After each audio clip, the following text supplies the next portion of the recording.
Bro, I'm cooked. I think my days on this platform might be numbered, boys. I'm not gonna lie. Uh-oh.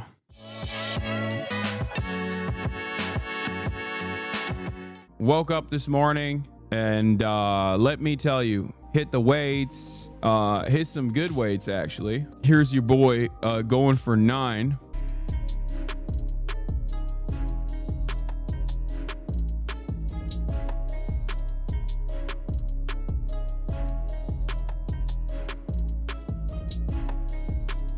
That's 205, dude. It's not a big deal. Hitting that for 9. No, not even a spotter. I could have hit it for 10, but I didn't have a spotter, so I didn't want to risk it. No hoop lately. Feel like I haven't heard much. No, I've been hooping. I'm just not very good at hooping. Is that why you didn't go to Nephew's basketball thing he is doing now? Nephew's doing a basketball thing? I didn't even know. Nephew didn't invite me to do the basketball thing, probably because I got my ass beat last time I did a basketball thing with him. I couldn't carry Nephew, so he cut me out.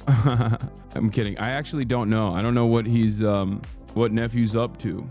Get Gary's economics on the stream. Okay, y'all are annoying. Day 4 of asking to get Tom Morello on stream.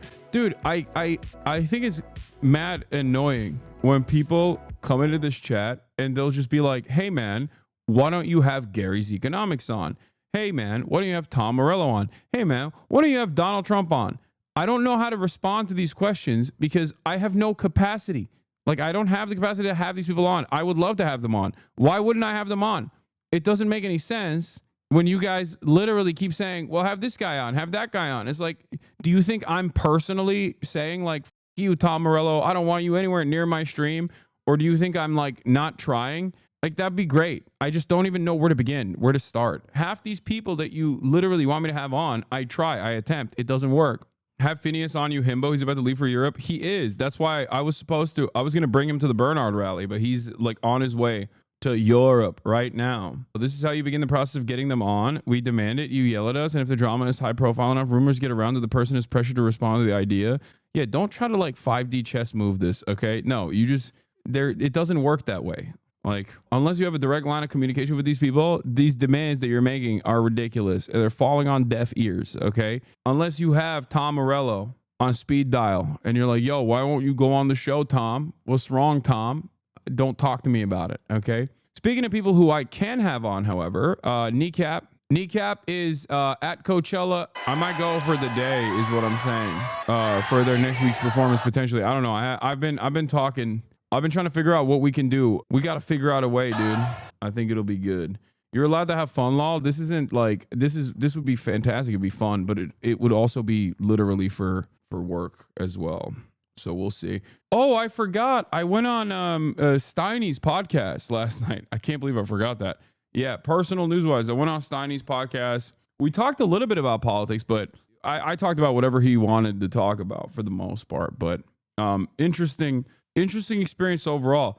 I feel like I'm always confused because I assume that people who are like in line with Donald Trump or aligned with Donald Trump, who do content with Donald Trump, like they're at least like a little bit more knowledgeable on politics and are like political entities. And it was truly confusing. Like maybe I became the friend who's too woke, because it is shocking how little they actually care about policy. I think this is something that I need to investigate a little bit further, like the mindset of influencers who align with like right-wing content and commentary in general, because they just don't like I legitimately don't think it's anything beyond vibes. Like clout for sure, you know, but also vibes. It kind of feels it feels kind of crazy. Like, it shocks me to my very core when I meet someone and my expectations are like, no, these are political entities. These are people who have like fully flushed out political worldviews. Like, they're actually in support of Donald Trump because they like the agenda, blah, blah, blah, blah, blah, whatever, right? It's like, that couldn't be further from the truth. And it's shocking.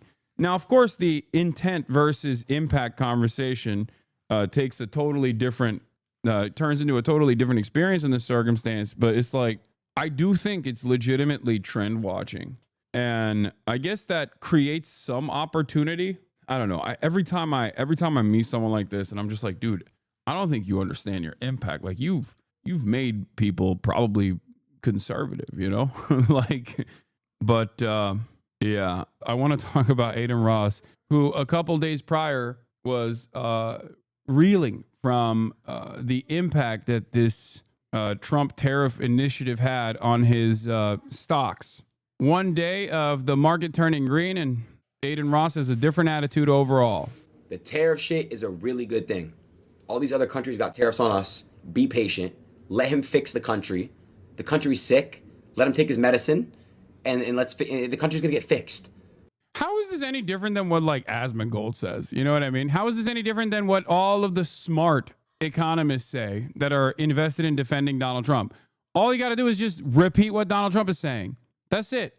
The only difference is, you know, Adin doesn't know what the he's talking about. That's the only difference. The output is still the same. Like, you guys see the stock market, boom, green, just like that. Like, it's like, come on, bro. Like, I'm just being real with you guys, bro. You understand why he's a good president? Because no president's ever dropped nuts like that. Like, bro, that's why we're respected, bro. Motherfuckers can't bitch us around and punk us. I'm being real. Stop. We all voted for him. Believe in our president, bro. Believe in our president. You don't gotta like me. You don't even gotta like Trump. But he's your president. So respect him, bro. He's in office. All right? It's really true. The tariff shit's good as all these other countries do it to us. Like, he has absolutely no idea what the he's saying here.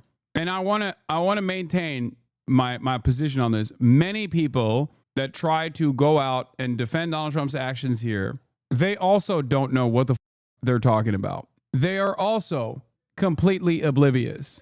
They're just simply repeating what they have heard. What is this news on Twitch? Twitch makes a deal to escape Elon Musk's suit alleging X-ad boycott conspiracy. Twitch must meet certain conditions by the end of the year to get dismissal. Twitch has struck a deal with Elon Musk to eject itself from a lawsuit over an ad boycott. In a court filing, ex-lawyers provided no details. What? Oh no. Bro, I'm cooked. I think my days on this platform might be numbered, boys. I'm not gonna lie. Uh-oh.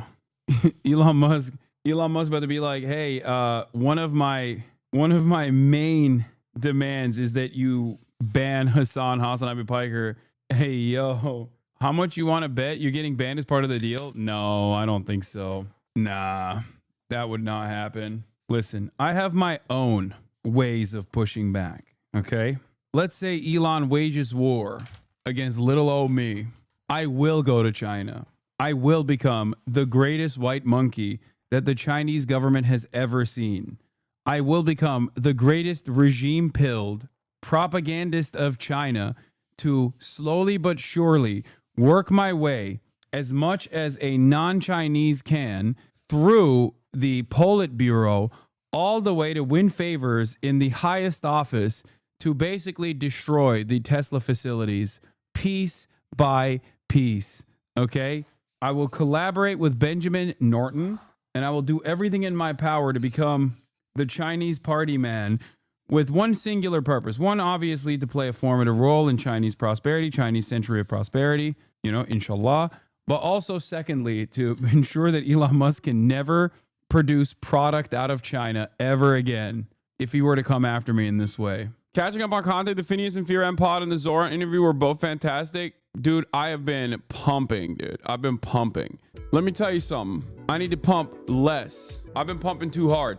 There's too much content to keep up with. I'm not even like able to promote because the rapid clip in which I am dishing out new bangers back to back to back is actually insane. I flew to New York City from DC to link up with Zohran Mamdani. It was fantastic. You know, spent the day with the next mayor of New York type beat, you know. Hung out with Zohran Mamdani for like 3 hours. We just went through the streets, the mean streets of Astoria, and it was amazing. It was an amazing experience. I ate so many donuts. Here's a fun little clip from Boomer about what it looked like, at least in the beginning. Trying to build as you walk in the door, and how do you grow that coalition? No, it's a great question, and it speaks to our commitment to not just win the race, but to build a coalition that can govern. And it's easy to look at Eric Adams now and see him as a caricature of a Republican cop and forget how he ran in 2021. He ran in 2021 telling New Yorkers that they didn't have to choose between safety or justice. And there was a large constituency that voted for him that was interested. I can't believe he put mouth noises on it too. You're so nasty with it, yeah, Boomer.